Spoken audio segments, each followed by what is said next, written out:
Day po sa ating lahat. Magandang araw po sa lahat po ng mga followers ko po dyan. Medyo ngayon po ulit tayo nag-start, nagkaroon ng content dahil nga po meron tayong mga pinagdaanan na sabihin natin about health. Kaya ito po yung ating start ngayong 2025. Okay, ang topic po natin ngayon kasi maraming concern regarding po dun sa mga applicant na ano ba yung dapat gawin pag tayo nag-a-apply. Kasi tandaan po natin, tayo mga security personnel, first po, pag nag-apply tayo, syempre dun muna tayo dadaan sa ating detachment kung saan tayo i-assign. Pag dumaan po tayo doon, dapat bigyan natin ng impression yung officer na mag-first interview sa atin. Kaya mostly po kasi, dadaan muna kayo sa inyong officer bago kayo dadalhin sa client. Yun po talagang standard. Para si officer, titingnan muna yung capacity ng guard bago idalhin sa client para for interview. Hindi ibig sabihin po na kumukay, siyempre natural, ka-agency po natin yung officer sa client, hindi ibig sabihin po tatanggapin na lang agad-agad. Kailangan may screening pa din. Ano yung purpose? Kasi iba baka ma-misinterpret na kapag hindi tinanggap ng officer, parang against sila sa agency. So tandaan po natin, kaya nagsisikap ang mga officer sa mga detachment na maging akma ng mga security personnel na darating para din kay client yun na ma-impress sila at higit sa lahat para to kay agency na kapag natanggap yun, ibig sabihin maganda yung performance na pinapakita ng agency. So lalo in my part, pag ako pinag-interview ng mga guard, talagang dumadaan sa maayos na pamamaraan, hindi para sirain or wag tanggapin despite kakulangan sa manpower. Tandaan po natin, hindi ibig sabihin na kulang, kahit sino na lang na ipadala, tanggapin natin. So kailangan pa din ng standard kung ano yung hinihingi, especially in the contract. Okay, so kung tayo yung mga personnel na yan, mga security na dadalhin sa detachment, natural po, si agency, ipapadala talaga kayo niyan kasi we are the product of the agency. Ngayon, pag ang client, si customer, tinanggap ka, okay, kay agency. Ngayon, kung hindi, wala tayong magagawa. Diba? Kaya dapat tayong mga product, tayong mga security, from the start pa lang, kailangan alam mo dapat kung ano yung pupuntahan mo. Kasi ang dami ako na-experience na dapat may chance na nagkukulang lang. Yung parang hindi sila willing sa trabaho or na matuto. Okay, ito yung tatandaan po natin. Mga tips doon po sa mga applicants na ipinapadala ng agency sa detachment. Tandaan po natin, kahit tayo mayroong mga padrino, may mga kilala sa agency, okay lang po yun. Lahat naman talaga meron di ba? Kahit may tumulong sa atin. Pero hindi natin gagamitin yun na pag pinadala kayo sa agency, malakas ako ganito. Sige, malakas ka doon, backer mo to. Pero pagdating kay client, sarili mo na yung dadalhin mo Kaya kinakailangan, tayong mga security personnel, handle mo yung sarili mo. Huwag gagamitin natin sila not to the point na sila yung magiging bala natin para tayo makapasa sa interview. Hindi po ganoon. Kailangan sarili mo na yung dadalhin mo. Okay, kapag pinadala kayo sa detachment, ganito dapat. Sa una po, kailangan din naman yung physical appearance mo. Okay ba yung uniform mo? Akma ba? Maayos ba? Kasi yung iba, sa mga security na pag pinapadala, parang tinitake for granted na lang yung kanilang mga kasuotan. Tandaan po natin, ang mga interviewer, tinitingnan muna tayo niya sa physical appearance natin. Kasi kung yung sarili mo, hindi mo kayang i-handle, ang uniform mo, hindi planchado, ang dumi-dumi, ang itsura mo, para kang pangit yung mga term na babanggitin ko, pero it is a part of constructive criticism. Hindi natin nagkikritis tayo ng guard para ipahamak, ipahiya sila. No, ang aim natin dito is mag-grow sila. Hindi po pwedeng yung okay lang, dapat okay na okay na okay. So, appearance, tingnan natin, magplancha ka na uniform, kasi unang sabak mo yan titingnan ka talaga, kasi hindi ka pa kilala ang titingnan yung appearance mo, paano ka gumalaw, paano ka sumagot, titingnan yung proper grooming mo. Kung nasa kondo ka pupunta, nasa puso ka ng establishment, ng mga ekonomiya, like sa Ayala, sa mga BGC, excuse me, sa Ortigas, Pasig, syempre hindi naman ibig sabihin na nanghahamak po tayo. Syempre po, ang client kailangan yan. Kasi ang mga guard, ang haharap sa mga client mismo ng mga tenant. Diba? Kayo ang unang haharap sa kanila. Magtatanong. Sa pagdating sa iyo, parang iba pang amoy. Diba? Kaya nga sabi ko sa mga handle ko security, talagang mag-i-invest tayo when it comes to proper hygiene. bibili ka ng pabango, talagang magpapagupit ka, ayusin minsan, magbibili ka ng ayos na uniform, magpaplansya ka. Ganun po talaga. Kasi sarili natin yung dadalhin natin, hindi naman talaga si agency per se. Dala natin yung logo ng agency, pero ang nagdadala niya ng mga logo na yun, ikaw. Ngayon, pag hindi ka naman kaiga-igayang guard, ibig sabihin, hindi ka pwede magdala ng mga patches ng mga agency na yan, ng PADPAW, ng SOSYA. Di ba? Kaya inilagay sa uniform natin yan. Excuse me. Ibig sabihin, karapat dapat ka. Kaya minsan tanongin mo, karapat dapat ba akong lagyan ng mga patches na ito? Akala kasi mga patches na yung pang-angas lang. Hindi po. Napakalaking ibig sabihin po niya. Pag nilagay dyan ang patches ng agency, ibig sabihin yan, authority ka, nadalin mo yan. May karapatan ka kasi nakitaan ka siguro ng maayos.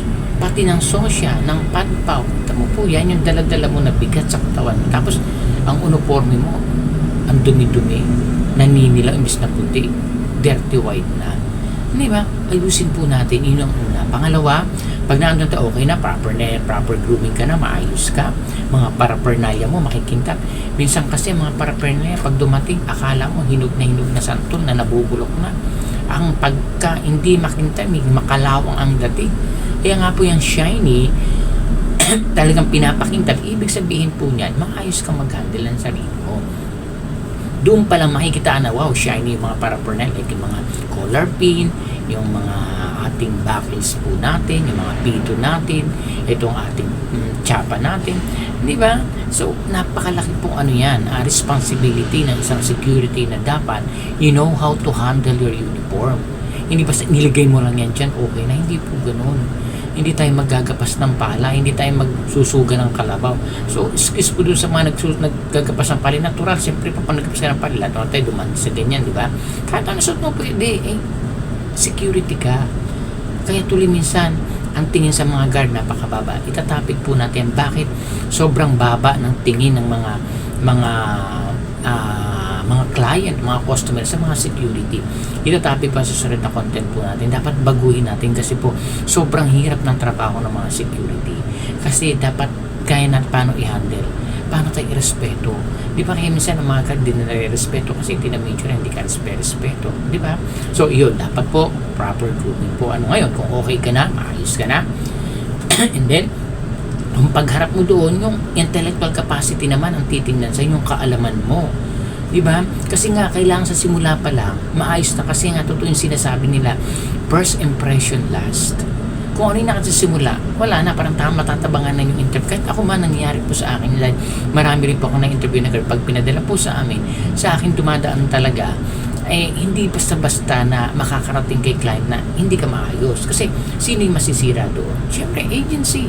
Kasabihin, ito pa yung guardian ng agency. Bakit ganito? Ganyan. Di po pamimintasyon. Kasi ganun po talagang labanan ngayon sa security industry kahit naman po saan Di ba? Kasama mag-apply. Pag mukhang bagong gising ka, tatanggapin ka ba pag sa kumpanya ka mag-apply? Di ba? Hindi. Lahat. Lalo sa security. Kasi tayo yung mag-handle ng sitwasyon dun sa area ng safety para mo i-handle yung mga customer na papasok, magtatanong sa'yo. Tapos kung mukha ka pang bagong gising, paano na? Di ba? Ngayon, maayos na yung proper grooming ka na, okay na po. Tapos, pagdating yung kaalaman, kaya kailangan yung basic pala sa security, alam po natin. Ano yun? 11 general orders, dapat alam po natin kasi may ini-interview ako, ilang taon ka na sa security industry? 10 years na sir. Wow, very good. At least 10 years, may ano na yan, di ba?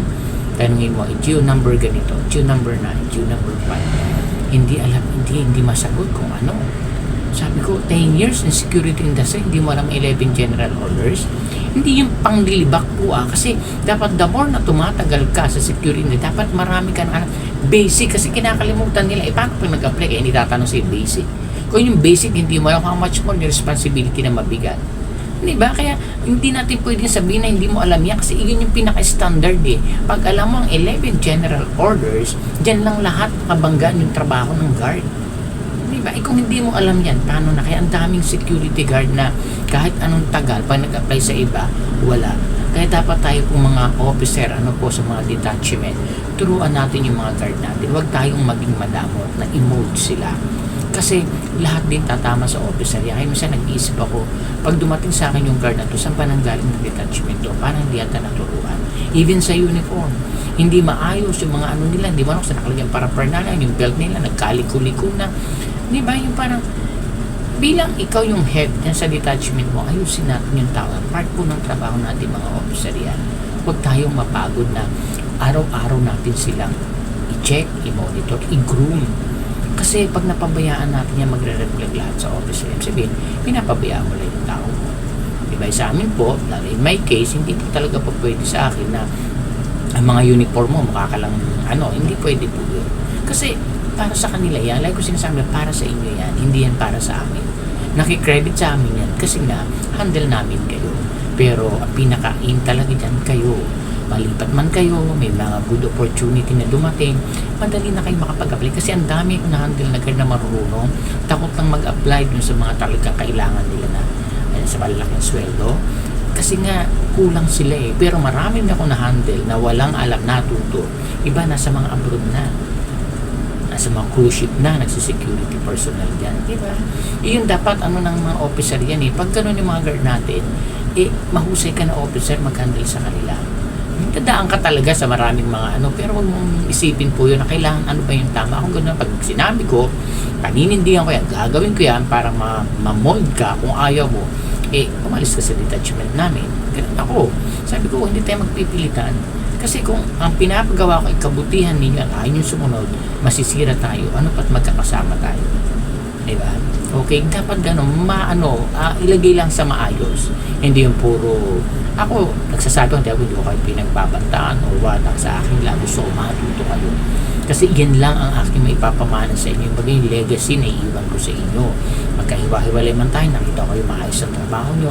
At least, magiging proud ako na naging handle ko kasi yan tinuruan ko. Hindi yung kayabangan. Kasi kaming mga officer, naghihirap din kaming magturo. Supposedly, hindi na namin part ng trabaho, pero ako talaga, ginagawa ko yan. Kasi alam ko maraming security personnel na hindi talaga dumadaan sa mga proper training. Given na yan. Marami rin kasi sobrang in demand ang security. So, dapat sa detachment, paturo po kayo. Okay? Yung sa intellectual capacity, pag marunong ka na yan, paano mo i-handle yung sarili mo? Tanungin ka, 11 general orders, nasasagot mo yan. June number 1 hanggang 11. Tapos, security guard script, pag nasa din yan, pag pinaliwanag mo, kahit nung on your own definition, pwede naman yan. Ginagawa na natin yan kayang-kaya na yan, kahit di naman literal di ba? Like, halimbawa, to talk to no one except in line of duty. Tapos, June number 7, di ba? O ano yung sabihin niya? Hindi tayo pwedeng makipag-usap sa ating area of responsibility ng hindi lang naaayon sa ating trabaho. Ganun na. Yung simplihan lang. Hindi naman kailangan specific na Tagalog talaga. Ano yung pagkakaunawa mo? Ano yung ginagawa mo base doon sa general orders na yan? Diba? Okay? Next, yung mga experience natin. Kung ano yung naranasan mo sa ganito, pag tinanong ka, dapat maayos mo nasasagot yan o nasasabi. Ngayon, kung kulang naman, ito pa, yung mga iba.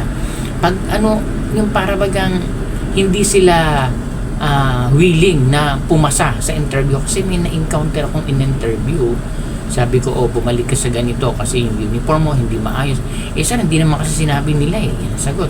Kasi pumunta na ako dun sa agency, hindi mo lang sinabi na ganito yung dapat gawin dito. Hindi na kailangan po yun kasi siyempre hindi alam ng agency ano yung mangyayari doon sa pupuntahan mo.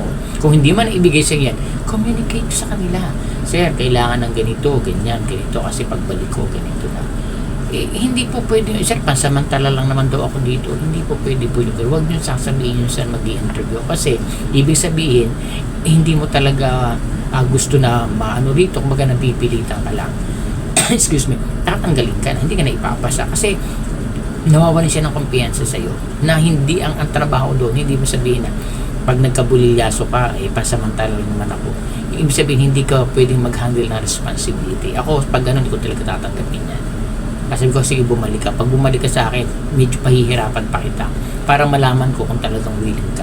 Kasi kami ng mga nag-i-interview, may mga parang sidewar na gagawin yan medyo taking ka ng konti na to the point para malumuran ka. Kailangan i-handle mo yun.